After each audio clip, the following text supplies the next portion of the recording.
آپ چھوٹی بات سمجھتے ہیں کسی صحابی کے بارے میں بات کرنا؟ آپ معمولی سمجھتے ہیں؟ حضور کے غلام کہہ دیا جائے نا یہاں، آپ علامہ صاحب سے مفتی صاحب سے کہیں کہ آپ کے شاگرد نکمے ہیں، کہہ کے دیکھیں۔ آپ نے تو ان کی ساری تدریس پہ پانی پھیر دیا یہ کہہ کے کہ آپ کے شاگردوں کو کچھ آتا نہیں۔ آپ کہیں کسی پیر صاحب کے کہ آپ کے مرید سارے ہی نکمے ہیں، کسی کو کچھ پتا نہیں، آپ نے تو ان کی طریقت دفن کر دی ہے جملے کہہ کے۔ آپ نے یہ کیسے کہہ دیا، کیسے سوچ لیا کہ وہ جو مدینے والے رسول کے غلام تھے، وہ جو حضور سے ڈائریکٹ دین لیتے تھے، وہ جو حضور کے سامنے بیٹھتے تھے، اور سنو میرے غوث پاک رضی اللہ تعالیٰ عنہ کی کوئی گلی سے گزر جائے تو اللہ رحمت کر دیتا ہے۔ غوث پاک کی گلی سے گزرنے والے پہ کرم ہوتا ہے تو جو محمد عربی کے پاس بیٹھا کرے، جو نبی کریم کی بارگاہ میں حاضر رہے۔ پتہ نہیں لوگ کدھر، اور پھر دین کو مشکوک کرنے کی سازش ہے۔ ہم نے تو دین لیا ہے صحابہ سے۔ جب آپ کے سامنے کوئی حدیث پڑھتا ہے تو پہلے کسی صحابی کا نام لیتا ہے کہ نہیں؟ حضرت ابو ہریرہ سے روایت ہے، یہی کہتے ہیں۔ حضرت انس بن مالک سے روایت ہے، حضرت ابو دردہ سے، کو نہیں سمجھ آئی آپ کو میری بات؟ حضرت ابو دردہ سے۔ تو حضور نے ہمیں بتلایا ہے کہ جب تم نے میرے دروازے پہ آنا ہے نا تو میرے کسی صحابی کا بازو تھام کے آنا ہے، اس کا نام لو، پہلے اس کا نام لو۔ یہ روایت کس نے بیان کری؟ پہلے نام لو۔ آپ تو اکیلے دروازہ رسول تک جا نہیں سکتے جب تک کسی صحابی کا دامن نہیں تھام لیتے۔ صحابہ سے پیار کریں، ان کے ساتھ محبت کریں، ان کی زندگیوں کو پڑھیں۔ باقی مزاج ہے لوگوں کا، اگر آپ کسی چیز میں نقص نکالنا چاہیں گے تو نقص تو مل ہی جاتے ہیں۔ اگر نکالنے کا پروگرام ہو جائے تو نقص تو وہ تو مل جاتے ہیں۔ لوگ انبیاء کو ڈسکس نہیں کرتے، لوگ معاذ اللہ تعالیٰ سرکار کا علم شریف اس پر بات نہیں کرتے۔ ڈسکس کرنے کو کیا ہے جو نہیں ملتا؟ لیکن اگر اس الجھن میں الجھو گے تو دل سیاہ ہو جائے گا۔ اور صحابہ کرام علیہم رضوان کو کبھی ڈسکس نہیں کریں گے۔ ویسے علماء یہاں تشریف فرمائے ہیں، ہم تقلید جو کرتے ہیں یہ اعمال میں کرتے ہیں، عقیدے میں تقلید نہیں ہوتی۔ ہم اللہ رسول کو امام اعظم کے کہنے پہ نہیں مانتے، ہم تو ان کی اعمال میں تقلید کرتے ہیں۔ سمجھ آ رہی ہے میری بات کی؟ لیکن صحابہ کرام وہ ہستیاں ہیں کہ جن کے ایمان کو اللہ کریم نے ہمارے لیے نمونے کے طور پر بیان فرمایا۔ فرمایا وَإِذَا قِيلَ لَهُمْ آمِنُوا كَمَا آمَنَ النَّاسُ، جب منافقوں سے کہا جائے کہ اس طرح ایمان لاؤ جس طرح یہ لوگ ایمان لائے، یعنی صحابہ ایمان لائے، اس طرح ایمان لاؤ جس طرح، بولیے گا، صحابہ ایمان لائے، تو پتہ وہ کیا کہتے ہیں؟ قَالُوا وَنُؤْمِنُ كَمَا آمَنَ السُّفَهَاءُ، کہ ہم اس طرح ایمان لائیں جس طرح یہ بیوقوف لے ہیں، یہ تو کلیاں پی جاتے ہیں حضور کی، یہ تو ناک سے ریٹھ نکلتی ہے تو چہروں پہ مل جاتے، تو سارا سارا مال لٹا دیتے، ان کی طرح ایمان لائیں۔ الا انہم ہم السفہاء، اللہ کریم نے فرمایا او میرے محبوب کے صحابہ کو بیوقوف کہنے والوں خبردار ہو جاؤ، تم ہی بیوقوف ہو۔ صحابہ کو بیوقوف کہنے والوں تم، تو جن کے ایمان کو بطور مثال دیکھنا، جس کے پیچھے آپ نے چلنا ہے، اگر آپ نے اسی کو مشکوک کر دیا، فرمائے ان کی طرح کا ایمان لاؤ، ان کی طرح جس طرح میرے محبوب کے صحابہ کا ایمان ہے۔ میں آپ کو ایک بات عرض کروں، ہمارے زمانے میں جو ایمان کا مسئلہ ہے نا، اس میں بڑی حد تک پیچیدگیاں ہیں، اللہ ماشاءاللہ یقین کی کمزوریاں ہیں۔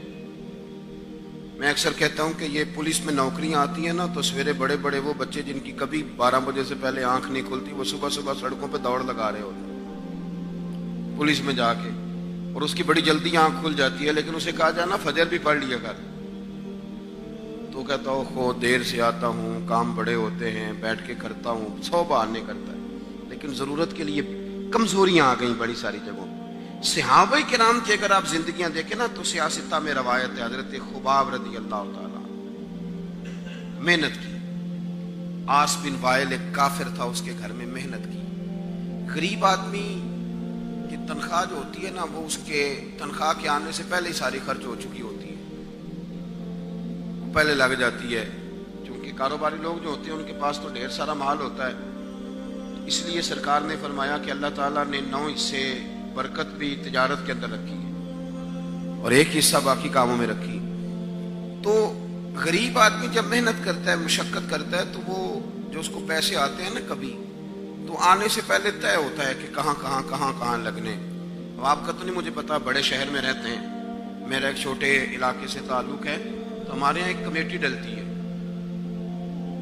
تھوڑے تھوڑے پیسے ہر مہینے دیے جاتے ہیں، پھر وہ کمیٹی نکلتی ہے. تو وہ کمیٹی کا نکلنا اسی طرح ہوتا ہے جس طرح عید کا دن ہوتا ہے، جس کی نکل آئی سمجھ لیں پھر وہ نہ چھا گیا. وہ تو میری تو کمیٹی نکل آئی، اور کمیٹی بڑی پیاری ہوتی ہے. وہ اگر کہہ دینا جس کی یہاں کمیٹی ڈالی ہوتی ہے کہ تھوڑے تھوڑے لے لو، تو کہتے نہیں میری رقم خراب کرنی. لیکن بڑی مشقت سے محنت کے ساتھ وہ پیٹ کاٹ کے پیسے دیے جاتے ہیں. دیے کیوں جاتے ہیں؟ وہ گھر میں جمع نہیں ہو پا رہے تھے، کسی کو دے دیں گے. حضرت خباب کہتے ہیں میں نے بڑی سخت محنت کی. اس نے مجھے ایک کام دیا.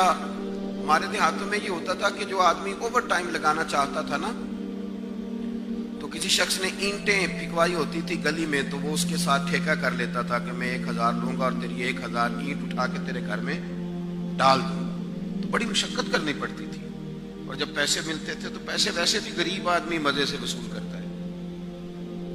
کون مزے سے وصول کرتا ہے؟ جو امیر تھے وہ گھورنے لگ گئے اور امیر بولنے لگ گئے، غریب بولنے لگ گئے. میری بات پر توجہ کریں. جس کو 50,000 روز جاتا ہے وہ تو بیچارہ منہ بھی نہیں نہ دیکھتا پیسوں کا، وہ تو سیدھے بینک میں گئے اور بینک سے نکل آئے. اور غریب کو جب شام کو 600 روپیہ دیہاڑی ملتی ہے تو وہ 2-3 دفعہ ہاتھ صاف کرتا ہے، پھر بسم اللہ شریف پڑھتا ہے اور وہ پیسے وصول کرتا ہے. اور اسے پتہ ہوتا ہے کہ یہ 150 دودھ کا دینا ہے، اتنے سبزی کی. وہ مزہ لیتا ہے. جو آدمی روز کھاتا ہے نا گوشت کو تو نخرے کرتا ہے، اس سے کہاں کھایا جاتا ہے صاحب. کھاتا تو وہ آدمی ہے جو صبح روٹی باندھ کے ساتھ لے کے جاتا ہے، اور دوپہر کو جب وہ ہاتھ دھوتا ہے چٹائی بچھاتا ہے اور لقمہ اٹھا کے جب اس کے منہ کی طرف جاتا ہے تو یوں لگتا ہے اس کی زبان نہیں، اس کا رواں اللہ کا شکر ادا کر رہا ہے. وہ مزہ لیتا ہے. یہ حسن ہے زندگی کا. اگر آپ محسوس کریں وہ الگ بات ہے کہ شہر میں آ کر پڑھنے والے بھول ہی گئے کہ کس کی ماں نے کتنا زیور بیچا تھا. حضرت خباب رضی اللہ تعالیٰ عنہ کہتے ہیں میں نے عاص بن وائل کے ہم مزدوری کی اور بڑی مشقت کی. میں نے بڑی شاندار کر کے میں نے کام کیا دیانتداری سے. وہ کافر تھا، میں مسلمان تھا. آپ فرماتے میرے دل میں شوق تھا کہ پیسے ملیں گے تو یہ میں خرچ کروں گا، اور فلاں جگہ میں نے پیسے لگانے. بچوں کو بھی بتایا ہوتا ہے آدمی نے کہ پیسے آتے ہیں تو تمہیں فلاں چیز بھی لے کر کے دوں گا. اب مجھے بتلائیے کہ اگر اس دن پیسے نہ ملے یا کسی وجہ سے ڈوب جائیں تو کتنی اذیت کا اور کرب کا مسئلہ ہوتا ہے. فرماتے ہیں جب میں نے مزدوری کر لی، کام مکمل کر لیا، اور میں اس کے گھر گیا، میں نے کہا تیرا کام مکمل ہو گیا؟ اس نے کہا میں نے دیکھ لیا. تو میں نے کہا میرے پیسے دے دو. یہ دیکھو یہ وہ ایمان ہے جس کے بارے میں رب نے کہا وَإِذَا قِيلَ لَهُمْ آمِنُوا كَمَا آمَنَ النَّاسُ. اس طرح کا ایمان لاؤ. حضرت خباب کہتے ہیں میں نے کہا پیسے؟ تو کہتے ہیں بڑا آدمی تھا نا، نواب تھا، سیٹھ تھا، چودھری تھا، پاورفل تھا. تو کرسی پر بیٹھ کر ہنسنے لگا، کہنے لگا پیسے تو مل سکتے ہیں پر تھوڑا سا مسئلہ ہے. وہ کیا؟ معاذ اللہ ثم معاذ اللہ نقل کفر نہ باشد. کہنے لگا اگر آپ کلمہ پڑھنا چھوڑ دیں تو پیسے دوں گا، ورنہ یہ پیسے نہیں ملیں گے. ہم یہ کہہ تو دیتے ہیں کہ صحابہ نے سب کچھ لٹایا، لیکن ذرا اپنے پر اور میرے اوپر اس بات کو لاگو کیجیے گا کہ آپ نے محنت کی ہو، کمر دکھتی ہو، ہاتھوں میں چھالے ہوں، اور پھر وہ رقم جس کی بڑی ضرورت ہو وہ روک دی جائے. تو یہ دعوے کرنا، نعرے لگانا کام تو آسان ہے، لیکن اس جگہ اپنے آپ کو کھڑا کریں. وہ رقم تو تب ملے گی، تم تو کلمہ پڑھتے ہو، تمہیں کیسے دے دیں؟ یعنی ان کی مزدوریاں دبا لی جاتی، ان کی تنخواہیں چھپا لی جاتی. کہنے لگا وہ تب دوں گا. آپ یقین کریں بڑے خوبصورت جملے ہیں. حضرت خباب رضی اللہ تعالیٰ عنہ فرمانے لگے اس نے بڑے اعتماد سے بات کی کہ نہیں دوں گا. اس کا خیال تھا کہ یہ لڑکھڑائے گا، یہ پچھتائے گا. کہتے میں نے بھی رومال اٹھایا اور کندھے پہ رکھا. میں نے اسے کہا یار تو نے میرے ایمان کی بڑی تھوڑی قیمت لگائی ہے. تیرا یہ خیال ہے کہ میں اتنے سے پیسوں پہ لڑکھڑا جاؤں گا؟ حضرت خباب فرماتے ہیں مجھے اللہ کی عزت کی قسم وہ میرے سارے پیسے دبا گیا، نہ میرے دل میں ذرا سی رنجش آئی، نہ میرے چہرے پہ ذرا سا بال آیا، پیشانی پہ بال بھی نہیں آیا. اور فرماتے ہیں کہ مجھے نہ مزہ آنے لگا. مجھے لطف آنے لگا, مجھے ذائقہ ملنے لگا. میں نے کہا اوہو, میں تو بچوں کے لیے مزدوری کر رہا تھا, مجھے کیا پتا تھا کہ میری یہ مزدوری بھی مدینے والے کی غلامی میں لکھی جا رہی ہے. تو بچوں کے لیے مزدوری کر رہا تھا, مجھے کیا خبر ہو کہ وہاں لکھی جا رہی ہے. ہر صحابی نبی, ہر صحابی نبی, ہر صحابی نبی. میرے عزیز بات کو سمجھنا, یہ ان لوگوں نے جہاں جا کے نا میں آپ کو وہ نفسیاتی چیزیں بتانے لگا ہوں جو ذہن پہ اثر کرتی ہیں, جو انسان کو کمزور کر دیتی ہیں.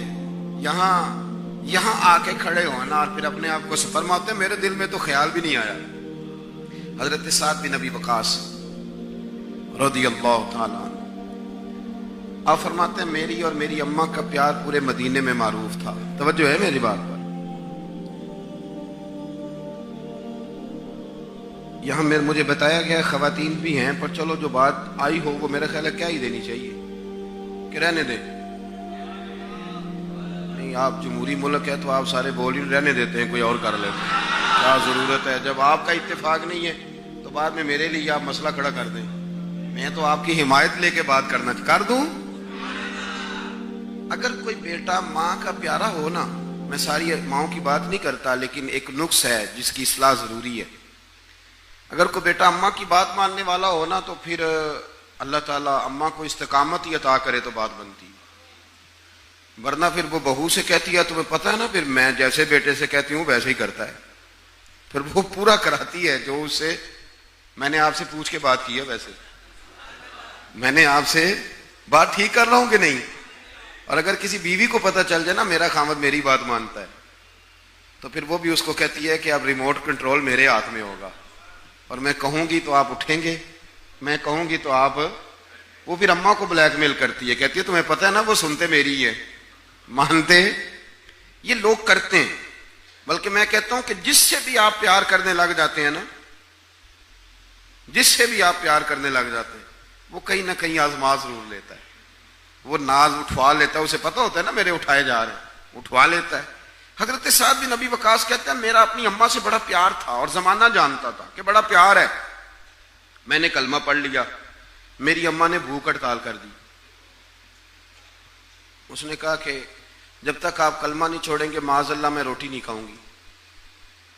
تھوڑی سی آبادی تھی, برادری میں رہتا تھا, بڑا سا گھر تھا, زمانہ جانتا تھا. فرماتے ہیں ہر چوک میں میری باتیں ہونے لگی. تیسرا دن ہو گیا, اماں نے روٹی نہیں کھائی. آپ اندازہ کر لیں کہ شام کو افطار کے وقت کیا حالت ہوتی ہے آدمی کی, کھانا نہ ملے تو. اور تیسرا دن ہو گیا اور بوڑھی اماں, ہر چوک میں بات ہو رہی, اور سعد کی اماں. اور میری ماں کو بھی پتا تھا کہ میں جہاں چاہوں گی مجھ سے محبت کرتا ہے یا وہاں آئے گا. آپ فرماتے ہیں ہر چوک میں بات ہونے لگی, ہر جگہ لوگ ذکر کرنے لگے, باتیں چھڑ گئیں, میری ہی باتیں, میرے ہی تذکرے, میرے بارے میں لوگوں کا ذکر. فرماتے ہیں میں بڑا پریشان ہوا, میں گھر آیا, میرے بہن بھائی بھی مجھ سے کہیں اماں مر جائے گی, میرے والد بھی, میرے دیگر لوگ بھی, سب رشتہ دار میرے گرد. میں نے کہا کہ ہم باتیں کر دیتے ہیں, آپ سن لیتے ہیں, کبھی اپنے آپ کو اس جگہ کھڑا کریں کہ جب ہر آدمی اس سٹیج پہ پہنچ جائے کہ میں بھائی تو خرابی کر رہا ہے, اور اتنے سارے لوگ جاننے والے گھیرا کریں گے تو آدمی کیسے بچائے گا اپنے آپ. حضرت سعد بن ابی وقاص کہتے ہیں کہ میرے گرد شدید گھیرا تنگ ہو گیا, اور مکے کا دور ہے, حالات اتنے خطرناک ہیں کہ سنبھالے نہیں سنبھلتے. آپ فرماتے ہیں جب حد ہو گئی تو میں نے کہا اماں سنو پھر میری بات, میں تم سے بات کرنے لگا ہوں. کہتے ہیں میرے بہن بھائیوں کے بھی کان کھڑے ہو گئے. اماں بھی سہارا لے کے اٹھ کے بیٹھ گئی کہ لگتا ہے کہ برف پگھلنے لگی ہے, لگتا ہے کہ کچھ نرم ہوا ہے. فرماتے ہیں میں سامنے کھڑا ہوا, اور تھوڑے بہت لوگ جو وہاں موجود تھے وہ بھی قریب آ گئے. میں نے کہا اماں تیرا اور میرا پیار زمانہ جانتا ہے, اور دنیا کو پتہ ہے کہ میں وہ بیٹا ہوں کہ جس کی لوگ مثالیں دیتے ہیں. اماں ہر چوک میں تیری میری باتیں ہوئی, ان 3 دنوں میں تجھے اور مجھے ڈسکس کیا گیا. اماں تو بڑی کمزور ہو گئی, اٹھ کے تجھ سے کھڑا نہیں ہوا جا رہا. یہ ساری چیزیں میرے سامنے آئیں, بہنوں نے رو کے دکھایا, بھائیوں نے محبت یاد کرائی, ہر چیز میرے آڑے آئی. لیکن حضرت سعد بن ابی وقاص کہنے لگے اماں میں نے اپنے دل کا جائزہ لیا ہے، میرے ایمان نے ایک وقت بھی مجھے یہ مشورہ نہیں دیا کہ میں اماں کو منا لوں۔ فرمانے لگے اماں یہ زمانہ سارا موجود ہے اور لوگ کھڑے ہیں، تیری ایک جان ہے نا، ایک جان، اماں تیری ایک جان ہے، اگر تیری 1000 بھی ہوتی اور ایک ایک کر کے ساری جانیں تیری نکل جاتی تو پھر بھی میں اپنے مدینے والے محبوب کا کلمہ چھوڑنے کو تیار نہیں ہوں۔